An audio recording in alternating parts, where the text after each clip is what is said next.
Welcome to the Miss Francois Show. I'm your host, Miss Francois, multi-talented and super sexy. Of course, we have candid conversations, a variety of entertainment, and I use humor to help you with your issues. Today, we have an amazing guest by the name of Ola. Well, you'll find out Mm. the rest of his name. Ola, not like the snowman, okay? He is a dynamic entertainer. He's a he's full of energy. He has a great attitude, and he's from one of the greatest islands on earth, my Say it. country, Trinidad and Tobago. Okay, he's representing the Caribbean too. Hi, Mr. Ola. Tadawi. Hello, Miss Francois. Hello.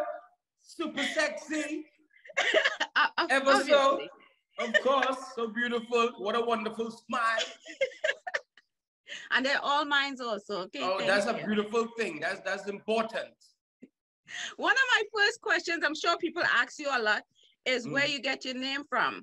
I mean, for Mm. some ladies, the Ola is like, oh, la, oh. Ah, yeah. So, but where you get your Um, full name from? Tell people your full name and where did you get that from? well, I must say first thing first, I love when you said that like that just now. And the ladies could do that anytime they want. But my name, it is a Nigerian name. You know, my parents believe in that African heritage and naming the children African names. Yeah. So Olatunji, in the meaning I got when I was a child, honor restored again, is from the drummer Bawande Olatunji, Oh, Nigerian interesting. drummer. Yeah. Okay, interesting. So, like you said, the ladies definitely must love the Ola, right? Yeah, they love the Ola and they say just like how you say. Thank you.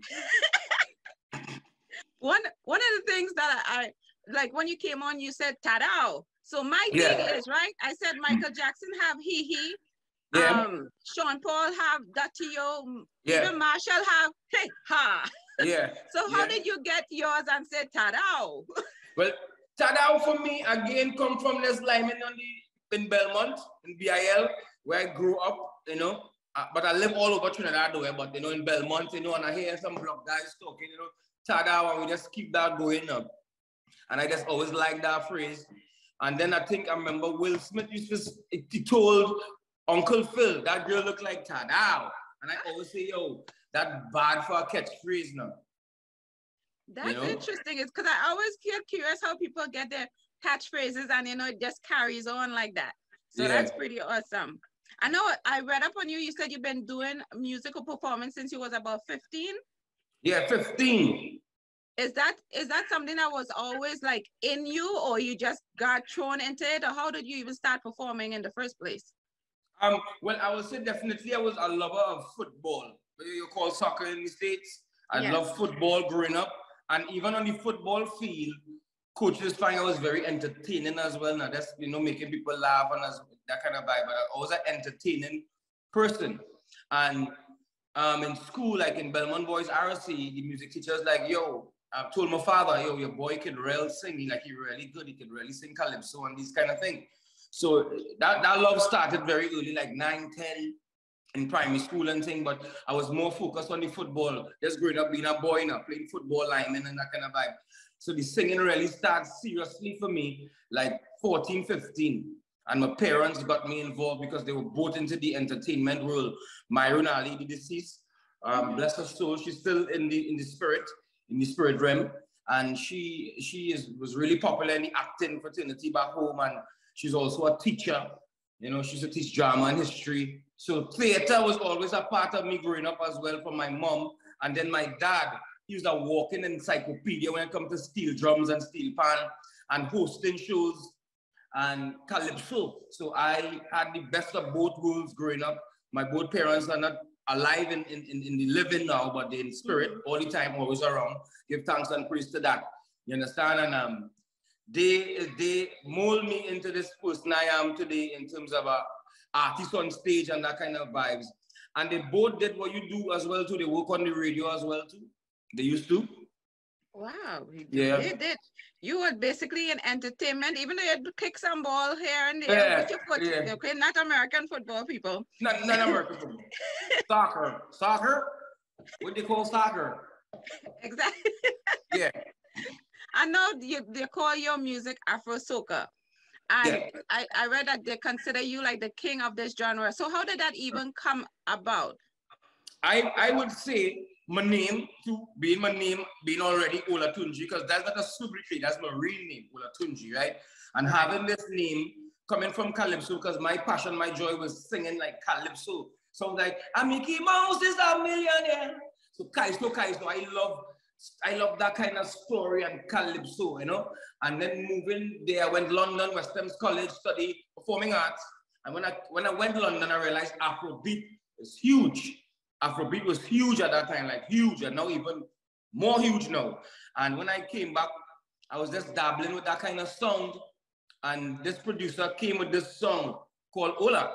And from then, it just skyrocketed to that kind of vibes. Now that he's the Afro soca man. The music that he does is different to raw soca.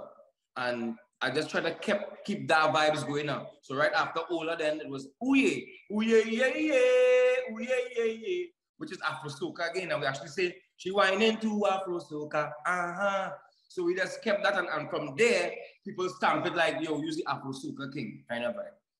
So the songs, most of the songs, someone else write it, or you have a hand in writing it, or how does that? I mostly write most of my songs, but strange enough, the biggest hit song I have is Ola. Kit came with the idea, Advocate, producer, he came with the idea.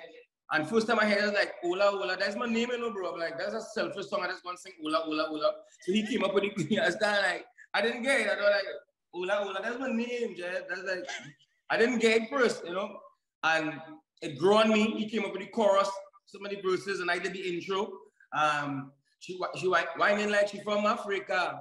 So he did write this. So he did write the song for you. Yeah, he did write Ola, but it was a help between Kit, Emmanuel, and myself, because I did the intro and the outro, and Advocate did the rest in terms of Advocate and Imani did the rest of the song. This is my thing with artists like yourself, right? Like Trinidad and Tobago is known for Carnival. That's when the soca, the music, the colors, all the stuff happens. How do you decide when to release music? Are you typically releasing music definitely just around Carnival time, or is it all year through?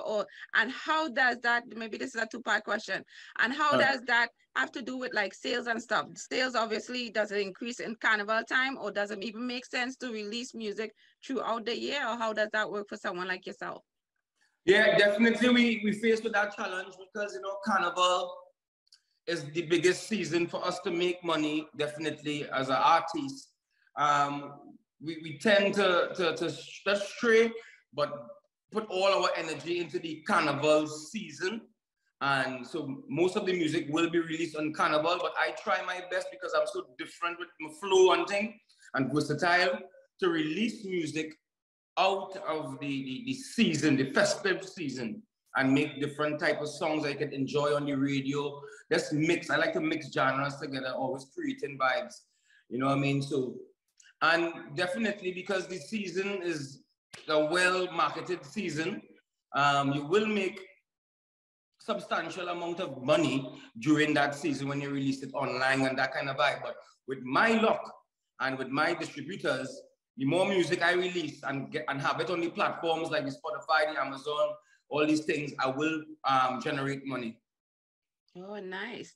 And for you, like, I know, like, even before COVID, or even let's say after COVID, like I always tell people I know the negative aspects of COVID, but what are some positive things because of COVID has happened to you all? So we had enough time to put down music and really think about what we're going to release when the gates open up again, right? In terms of that side. But what that COVID time did for me, it promoted my hustle and my grind. Because I started something called Zati Burger and all these kind of things, and it was a go in Trinidad, and I was doing my Zati Burgers and all these kind of things, and just venturing in different businesses to make money. If you had to describe your music, beside being like Afrobeat or whatever, like your music is directed to what? Is it just about dancing? Is it towards more women? What would you say is your music towards, or your niche? I like to keep it versatile. Me coming from that Calypso background, I like to tell a story. I like to always have a story. It's not going to be about party and rum alone. I mean, you know, and that's a big factor in carnival and festive music, you know, party and drinking alcohol. But that's why I have songs like Sativa. You know what I'm saying? Which is called Midnight Cruise. And you know what Sativa is? And I know, Sativa, girl, you got me flying with a visa. And that song did well too. So I like these kind of songs. I like them mix. I'll be the first artist to sing about these kind of things in the carnival. You know. So what is Mommy Mommy about? Aye, aye, aye. We know talking about it. No, well, Mommy Mommy is about these sexy, beautiful girls giving me that beautiful thing that they possess, and you know, all men go crazy for. And that's what the mommy is. Mommy, mommy, mommy, mama, mama. So that's what this song is about. This song is that, you know what I mean? That beautiful gift that women have, you know. I gotta sing about it. And you know what I mean? I gotta sing about it. I'm sorry. Well, on that note, we're gonna take a break. We're gonna play Mommy Mommy so people could definitely check the new song out. I think he was talking about I think he was talking about me really, but you all could tell me what you all think, all right? Come on right back. Yeah. Mommy Mommy.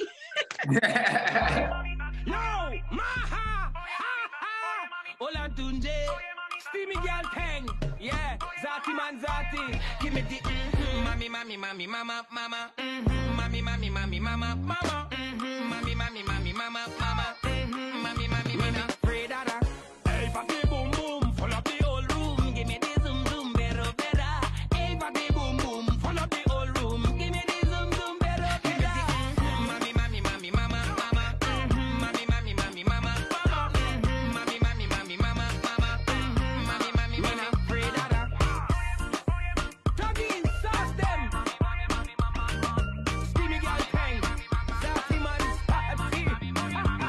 Nowadays they call me Zati, treat the teacher, black cat preacher. Come in with some senorita, real, Carlos Santana. Them don't play guitar. Somebody tell Gary Griffin, me want a hot girl, me no laugh with a Griffin. Come in a party like Brian Stewie. Give me the gal and them the Gucci bag and Louis. Me a touch them like Netflix cable, like me one touch version. Figaro, Instagram me follow. Regina, Christina, Angelina, Tina, love the diva. So don't cry for me, Argentina. Me got a white girl from Benny and they call her me ma. Mommy, mommy, mommy, mama.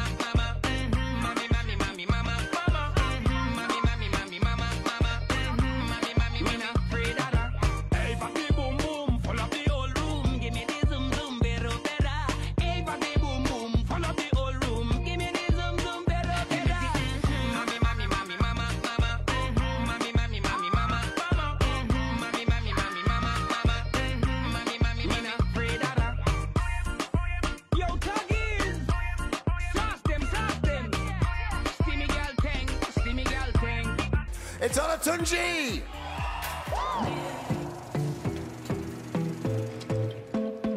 Tano! Ola is in the fight. I'm in the live show, man. Here we go. This week is this is me week. Wow. My song Jiggle It is my original song about having a good time. Olatunji Yearwood! Ain't no pussy. It's a way. If you came by yourself and you want me to stay, come on. It's okay. There's no way. Yeah. I can let a diamond like you get away. Girl, no way. Come on. Body like fireball. Make me say, oh my God. Burn the light, fire love. It's a good vibe. One time for me. Wind your waist and drop that. Mama, you dada. Come on, yo! Rock the boat left to right. Girl, you making me see, say. One time for me. I wanna see you under this, so. Oh, I wanna see you. Jiggle it, hey, oh, lovely. I wanna see you. Body like fireball. Make me say, oh my God, burn the light, fire long, it's a good vibe. One time for me, wind your waist and drop that. Lick for mama, pull your dada, rock the boat left to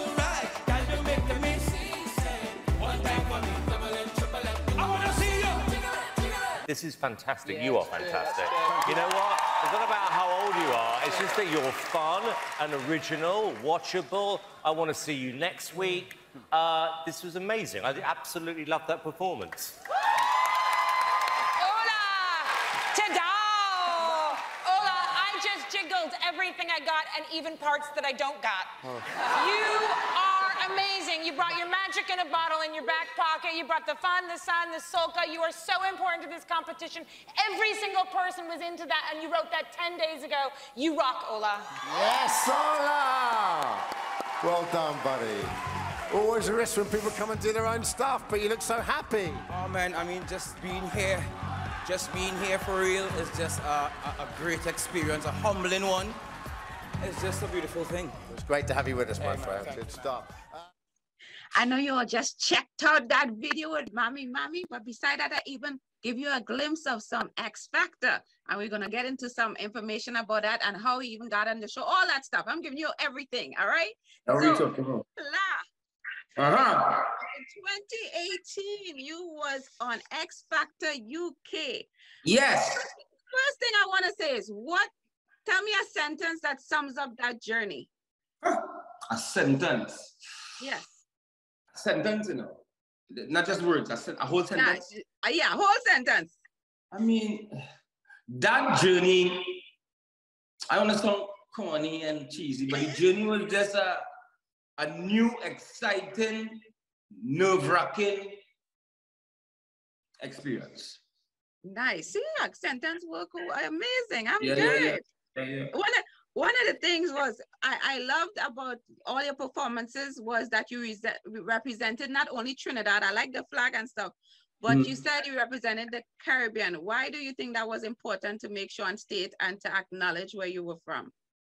Well, definitely, because the music what we sing is not just Trinidad and Tobago music, you know, calypso and soca.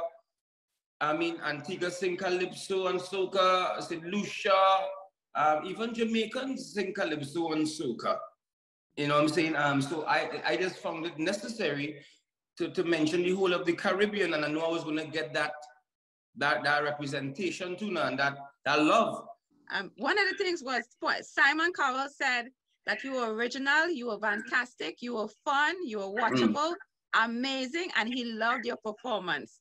What were you thinking at that particular moment when Simon of all people said that? Let me tell you something, Simon, because I know Simon is what I call a wiggy muffin. Simon is a wiggy. So we just, because he just tell you straight now. He don't hold no thing in his mouth to tell you what it is, right? So I was scared, and when I heard the man say 4,000 yeses to me and say, people tried that crowd response thing before and it never worked, and you just came and you did that. That's to show you how much your energy is and thing. I was flattered. I was like, wow. You know, you pee yourself just a little? Watch me, I was scared, you know. I was bummy, I ain't gonna lie. I was real frightened. I just don't want to get embarrassed because all I study, you can't go back home and die embarrassment. They go jam you dog. You can't even pay. You're going back home. And them fellas and them pong you like that. No, I was real scared. Well, you know, I like the fact that you admit that, because some people like to come with all the confidence or whatever. No, but... scared. I just studying. No, I'm studying. If they get embarrassed here, who's gonna kill you? They will kill you. They will jab your hard home, dog. I gotta make sure this thing come out good. Like, I wanted to know, like, after you came off stage, like, who was the first person you called? The first person I called, I wasn't even, to tell you honestly, I didn't call anybody because we had no phones. We couldn't really have any phones and these kind of things, right? Right. That was part of the thing. You can't really have your phone and be posting up stuff because remember the things are already live. It's pre-recorded now, so they don't know where to sell out the thing. So I couldn't call anybody, but I was thinking to call my sister. Definitely. And I had some good family members there in the crowd too now, so which is cool. Awesome. Yeah. In the live performances, it said that you took a day or two to write Jiggle It. Yeah. Where does that come from? Did you have that in your mind already, or did you see something and you see some woman pass by and jiggle something and you say yes? I can be honest with you. Well, I would rather you not lie. I mean, I was trying not to lie. I ain't gonna say I don't lie. I was trying not to lie. To be honest with you, things didn't happen the way it was supposed to happen with a song I was supposed to sing, right? And some behind the scenes went done with business talk and thing with producer and the Sony people and X Factor, and they really had liked that song, and they couldn't get it because the producer was asking for a kind of big up, you know, this go. So we had to go in the back there with people like Lil Eddie. So I big up Lil Eddie and Brahim, because them fellas is Grammy Award winners, and they kind of control the music sector of the X Factor. So it was a blessing and a curse working with these guys. 12 Grammys this guy had, so it was just me alone again. It was me and them in that studio. So in 5-10 minutes, that song done. Like one of the things I want to say, like looking back in time, do you think you could have done anything differently to stay in the competition longer? I would say again, if we had that song, what they wanted a certain song they heard from me, right? That they really like this song. Shake what you mama give you. That one the girl you bless, oh yes, oh Lord. They wanted that song. They wanted that song really, really bad. And you know this go for Carnival, but that song was on a rhythm. And I think the producer didn't really wanted to accept what Sony was offering. And so I think that's the only thing I would have changed, because everything else was going really, really good. They used to call me the exciter. I mean, I was getting the most camera time, everything, and all these kind of vibes. I was doing everything I was supposed to do, actually. You know, I was singing my original music. Everybody else was singing ballads. And they loved this. They loved the vibe, you know. And so I don't know what I would have changed other than trying to convince the producer this is an opportunity of a lifetime. Right, that's what I'm thinking. I've been like, here. Yeah, man, come on. So how has, from you, I know you won, I think it's 2015, you won the competition in Trinidad and Tobago. That was the first huge competition you ever won? Yeah, well, I won, I like to consider my Junior Calypso Monarch my first huge, because I won the Junior Calypso Monarch. Junior Calypso Monarch is a competition between Calypsonians and Calypsos in the junior level, and that's like a monarch, right? And I won that. So I'll think that first, and then yeah, Groovy Soca Monarch, definitely. So how has things changed between you winning that competition in 2015 and you appearing on UK? Like, what is the difference, like, from fans and now being seen on an international level compared to a national level? Yeah, I think the level with the X Factor was like everybody from Trinidad and Tobago and some parts of the Caribbean was super, super proud. You make us so proud, the way you talk, the way you carry yourself, you know what I mean? You make me real proud, mentioning Calypso and Soca and the whole Caribbean. It just made us super, super, super proud.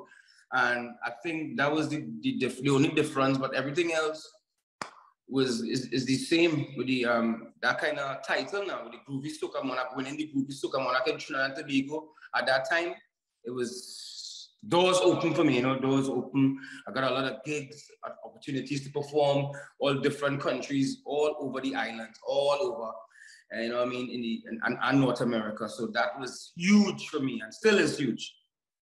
Awesome. So my thing is, being that it's soca, Afro soca, right? Yeah. Like, you see how dancehall and reggae have reached a certain pinnacle, like they have breaking through the roof or whatever the case might be. But soca hasn't gotten there as yet. What do you think is the issue or reasons behind it, perhaps? Ooh, that's a real good question. I know. That's a hard question. I would say, personally, I think because Calypso music, I just think we need to go back to the Calypso side of things, because Calypso did it already for us. You know, Calypso, they sang Calypso in the President House already, you know, with people like Roy and Lion and these guys and them, Houdini and these guys, not Houdini, what was his name again? But you got the idea. Roy and Lion sang in the President House. Calypso was like pop charts at the time. Harry Belafonte, sang over Calypso. You understand what I'm saying? So Andrew's sisters used to they sang over the calypso with rum and Coca-Cola, and they were pop stars in the 60s. So I think we need to take a page from calypso. So maybe because I like so I always say soca doesn't have that many words, and the whole point of it is to jump and just celebrate and have a good time. Compared to calypso, like does tell a story more often, and maybe people like to hear a story in the music. Because even when you go love songs, a love song have a story. Exactly. Yeah, and calypso, as you say, it has a story.